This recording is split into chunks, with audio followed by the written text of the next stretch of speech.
Well, that might be a hard act to follow, but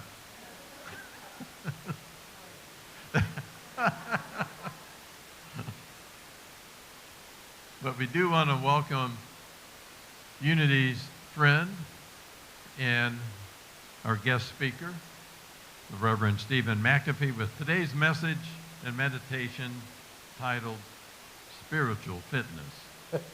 And I think he's going to pass out some weights. Yeah. No, I left all those at the gym. Good morning. Wow. Yeah, that's thank you. That was amazing. So, so before I start, take a look around at everybody else. As Chris just said, this is more about the congregation. Well, he didn't say this, but I'm saying this is more about the congregation than just the leadership. So this is an amazing group of people. So, so my topic today is spiritual fitness. And I don't know if this has ever happened to any of you, but if any of you ever decided to get physically fit, who weren't physically fit already, you decide, I'm going to get physically fit now. And so you decided to start a walking program or a diet program or join a gym. Anybody ever try that? How many of you are still doing it? Good. So there are things that you need to do. Once you make the decision to get spiritually fit, it's like making a decision to get physically fit. There are things you need to do. Deciding to do it and thinking about it doesn't make you fit. Thinking about walking, thinking about having good nutrition, thinking about getting plenty of rest, doesn't actually do anything for your body. You have to take the walk, eat the food, and get the rest for your body to benefit from it. So what are some of the things we do when we want our bodies to get fit? So just anybody, name one. One thing. What's something you do to help your body get in shape? There you go. Somebody else. Exercise. What'd you say? Oh, determination. Thank you. Right. So what else? Determination, exercise, weights, what else? Eat healthy. Okay, eat healthy. Good. What? Routine. Ooh, thank you. Yeah. So good nutrition, changing your diet, regular exercise, getting good quality sleep, routine. What? Determination. Determination has to do with attitude, so I'm going to put attitude in there also. And now you do all that, you get all these things going, and you start. You join the gym, you start walking, you start changing your diet, you start doing all those things. And several of us, I didn't do this, but several of us had our hands up that we started that, and several of us put our hands down, and I said, how many are still doing it? How come? How come we don't keep doing it? It's work. It takes effort to do that, doesn't it? And I don't know, maybe your body responds a lot faster than mine, because I'm old and never was in great shape, but it takes a lot more work to get a little bit in shape than it does a little bit of falling off to get way out of shape. Have you noticed that? Yeah. I can go off my diet one day and gain 5 pounds. I can work for 3 months to lose 5 pounds. You know what I'm saying? Yeah. So we have to stick with it. So something else that's helpful in that process, maybe you discovered this, is having some accountability. This is an interesting psychological phenomenon.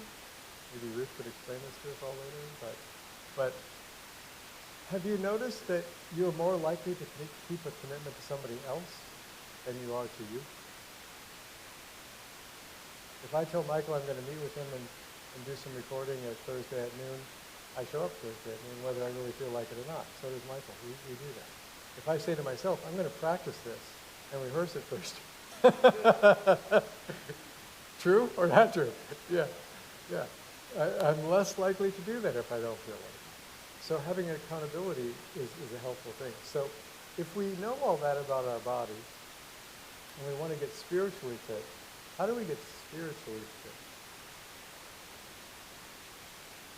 Practice. We have to do something, not just think something. Thinking's part of it, but we have to do something. So here's some things that I think we have to do. Physically, we need to change our diet. You know what we need to do spiritually? Change our diet of what we take in, what we digest, what we keep eating. Do you keep eating negativity every day? You keep eating horrible things and worry and anxiety and fear every day? You keep taking that in and feeding it and feeding it and feeding it and feeding it and feeding it? Because if you do, you know how you're going to feel? You're going to feel negative and fearful and worried. Aren't you? How can you not?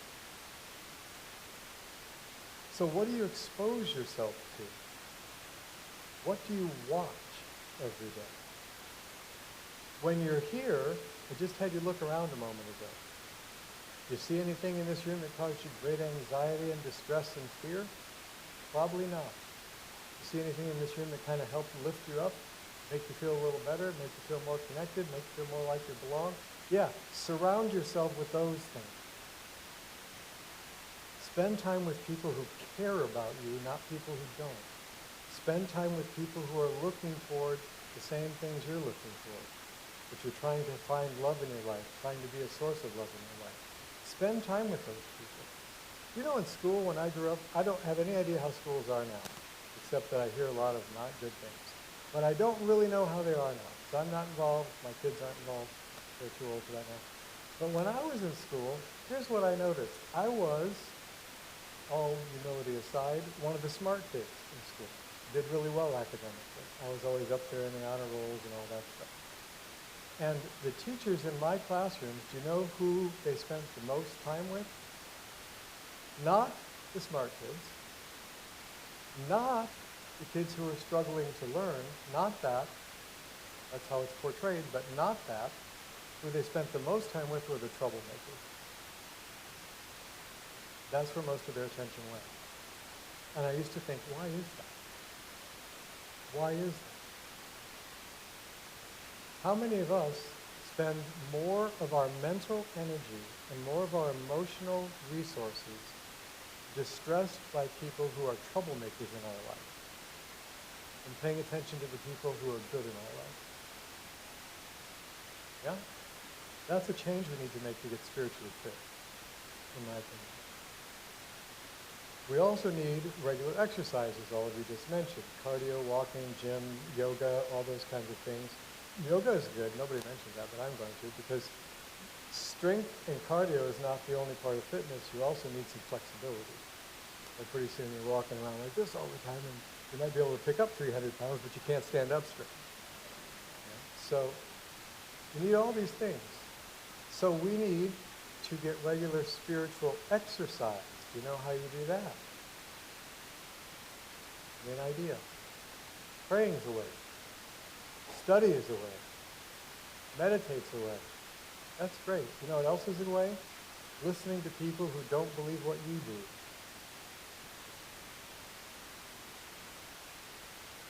Acting as if what they believed mattered and made sense, even if it's not what you believe. And treating that belief with respect. You know what that does?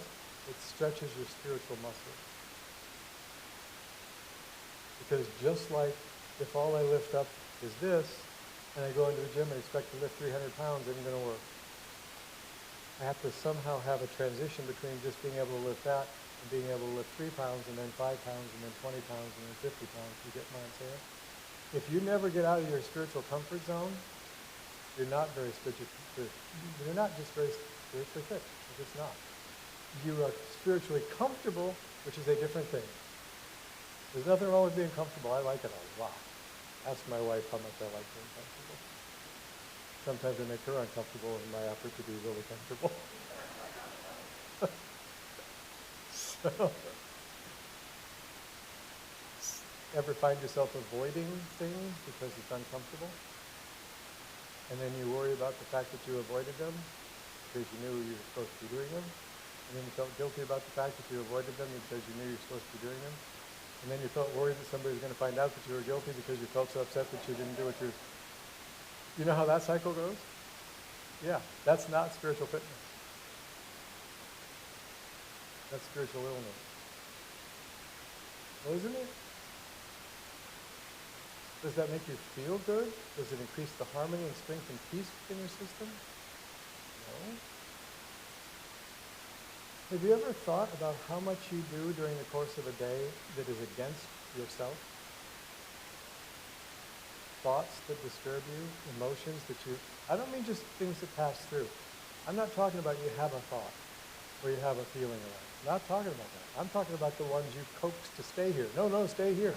I really don't want to be upset tomorrow. Let me dwell on everything that upsets me now. Oh, and let me think about all the things that used to upset me. I'll think about that too. And let me remember everybody that's ever done anything wrong to me. Oh, now I'm really getting upset. We got a ball rolling here. That's what I'm talking about. That's not spiritual fitness. And just like you have to make changes, so let's say that you want to get really physically fit and you do all those things we talked about. You go to the gym, you go take walks, you do weights, you exercise, you have a study partner, or exercise partner, accountability. You do all that stuff. And you do it for 2 months. Then you go back to the way you were living before. Does that support your physical fitness? How do you have to stay fit? Is you change the way you live. Don't you? And that's why a lot of us give up on it, because we don't want to change the way we live. We want all the results without the effort. And spiritually, we do the same thing. We want to be calm when we face crises. We want to have faith in God's providence for us. We want to feel loving and compassionate and generous and kind. And we want to do all that without making any of the effort to sustain those things with us and nurture them so that they're anchored really strongly in us.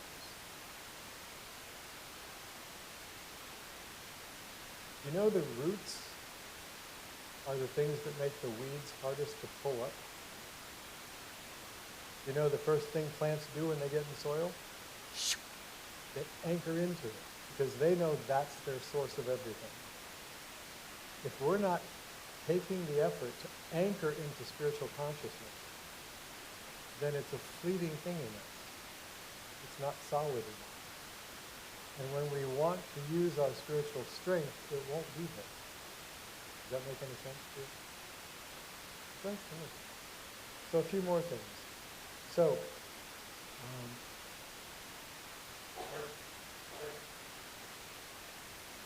I'm talking a lot about getting sleep and rest.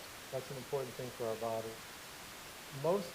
There have been multiple studies over decades of Americans, I don't know about the rest of the world, but I know those studies, that show the majority of Americans, for decades now, are sleep deprived.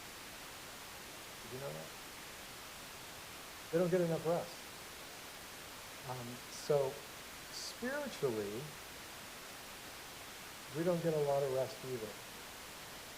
So what do we do to get spiritual rest? Any idea? We can just spiritually relax. Yeah, come here. Okay. Is that what you meant? Come here? Yeah, come here. There's one right there.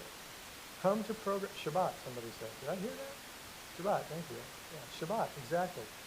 For those of you who haven't practiced it, it's a ancient Jewish tradition. They're the first peoples in the world to ever start this. And it's taking one day a week completely off from all your responsibilities and work. If any of you are still working regular jobs and you have weekends off, you can thank the Jews because that didn't exist before Jewish people started Shabbat.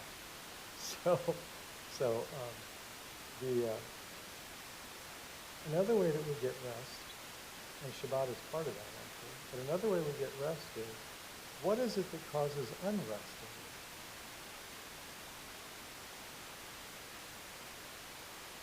Fear, worry, those definitely cause unrest in me. Anger. What was the other one? Torment, yeah. Pain, yeah, exactly. So if we want to get some rest from those things, then we need, again, this takes effort, we need to practice those things where we find worry rising in us. We need to practice trusting God in those situations. And it doesn't come naturally to human consciousness. Human consciousness naturally wants to try to take control over what it's afraid of so it can make it work out the way we want. And that control also causes unrest. Have you noticed? You know how hard it is to run the universe? Some of you do because you try it every day, right? Don't you? Yeah, it takes a lot of work. Give it up. Somebody's already in charge. And you're not going to do the job better than the one that's already holding that job. So begin to trust in that. And when you find yourself lacking in any of those things we're talking about, ask somebody else to help you. That's part of what communities are for. If I'm down and Chris is up, and I spend some time around Chris, all of a sudden I remember it. It's like, oh yeah, I remember it. You come here. Don't you kind of like remember more of your spiritual stuff when you're here than when you're caught up in your worldly life somewhere? Isn't it easier to? Yeah. Connect to communities. Connect to other people. You know, be active in that way. And then two other things, and I'll wrap this up. Two other things, because there's a lot goes into it, but I think we should spend some time thinking about, are we spending any time being physically fit? Tony a minute ago said routine. It's easier if you have a walking routine, a gym day routine, if you have it when you do these things. I go to the gym on Tuesdays and Thursdays. I walk, whatever. When you have a routine. You set aside a time in your everyday life for your spiritual practices. Do you have a prayer time? Do you have a meditation time? Do you have a study time? You have a Unity Sunday morning 10:30 time, most of you. That's a good thing. In this world of time and space, if we don't make time and create space, it doesn't happen. You need to create space for spirit in your life, or the world will just fill that vacuum with all the worldly stuff. So create space for it in your life. And then the other thing is that all of us have some kind of brokenness inside. So another important step in our spiritual fitness is to commit to taking steps to heal what's broken in us instead of remaining a victim of it. Remaining a victim of what hurts you is not spiritual fitness. So do the steps you need to do to get help with that and get past it. Because you can. You can get past it. And then the last piece is, just like the exercise system, is this is not something that you can do for a day or a week. This is something you need to do all the time. And if you have difficulty doing that, it might be helpful, because it's been helpful to me, it might be helpful if you think about the fact that when you are physically healthy, you feel better, don't you? When you're physically healthy, can you deal with stress better? Yes. When you're physically healthy, can you be more patient? Yes. When you're spiritually healthy, do you think you're going to be happier? Yes. When you're spiritually healthy, do you think you will be able to notice and embrace opportunities to love more often than when you're spiritually unfit? Yes, you will. So, as we've said before, love is at the core of all of this. If you get fit just because you're afraid that your body is going to get really unwell and something terrible is going to happen to you, then the entire time you're trying to get fit, no matter what exercises you're doing it with an energy of fear. That is not helping you get fit. You can exercise a long time in fear and not get as fit as exercising a short time in love. And it's the same with spiritual fitness. We don't meditate because we're supposed to. We don't meditate because God said we have to. We don't pray because we are supposed to. We don't pray because we'll get in trouble if we don't. We pray because it makes a difference and it helps us. So those things that spiritually help you are just things that help you to be loving. Yeah, can you pull that out? So we're going to do a short meditation. And what I'd like you to do, I'm going to have a little tune behind it here. It's just a repetitive chant. So what I'd like you to do I know not all of you are dancers, but you've probably seen movies of people waltzing gracefully. I'd like you to imagine a waltz. And I'd like you to imagine that you are not only waltzing with someone you love, but you're waltzing with the divine. You're waltzing with God. That your life is actually a dance that you're doing. And that you can dance with God through the room of your life, through the beautiful rooms of your life and through the difficult rooms of your life. You can dance with the divine. And that dancing with the divine is helping you to remember to pay attention to the love in your life. And whether we're talking about the bodies being healthy or our spirit being healthy, paying attention to love is the most direct and important way to bring fitness into your being. Dance with the Lord, whether waking or sleeping. Dance with the Lord and you'll see. You are the love that your heart has been seeking. Move with the loving and you will be free.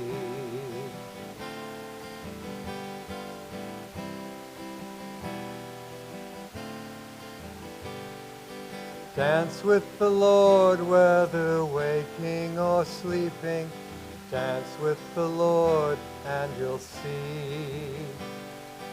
You are the love that your heart has been seeking. Move with the love and you will be free.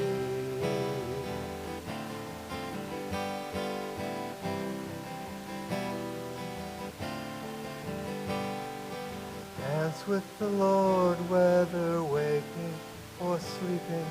Dance with the Lord and you'll see. You are the love that your heart has been seeking. Move with the love and you will be free.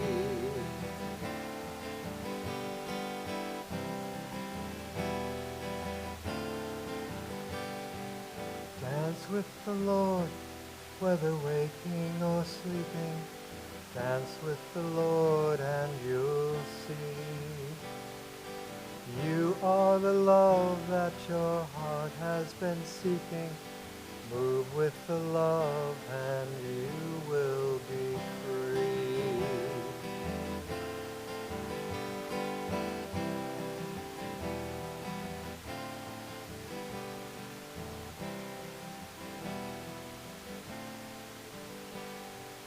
Dance with the Lord, whether waking or sleeping. Dance with the Lord and you'll see. You are the love that your heart has been seeking.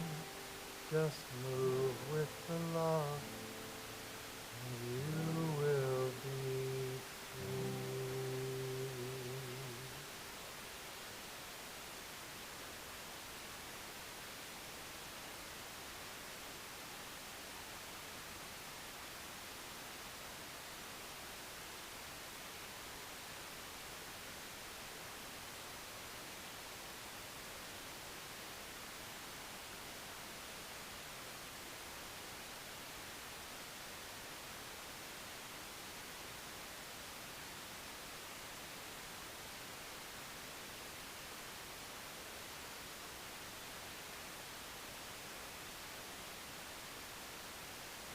And getting our bodies in better health, and getting our minds and hearts in better health, and getting our spirit in more alignment with the divine.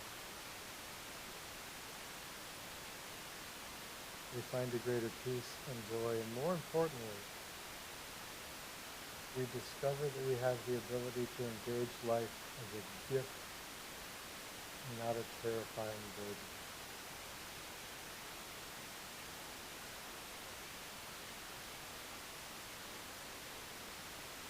So take this moment and look inside.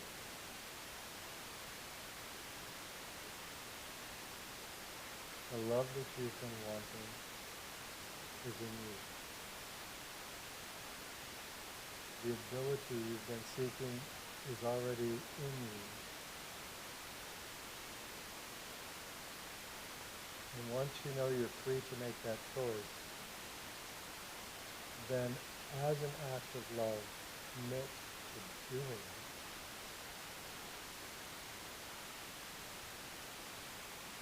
When you love another human being, whether it's a spouse or a child or a friend,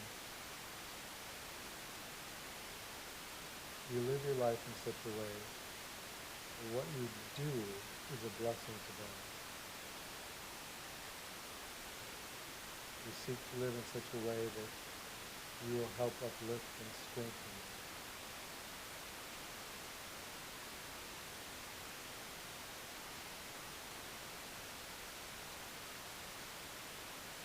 Living in love is the greatest honor we can do to the one who has given life to us. And the greatest help we can do to ourselves and to those around us. Dance with the Lord, whether waking or sleeping. Dance with the Lord, and you'll see. You are the love that your heart has been seeking. Move with the love, and you will be free.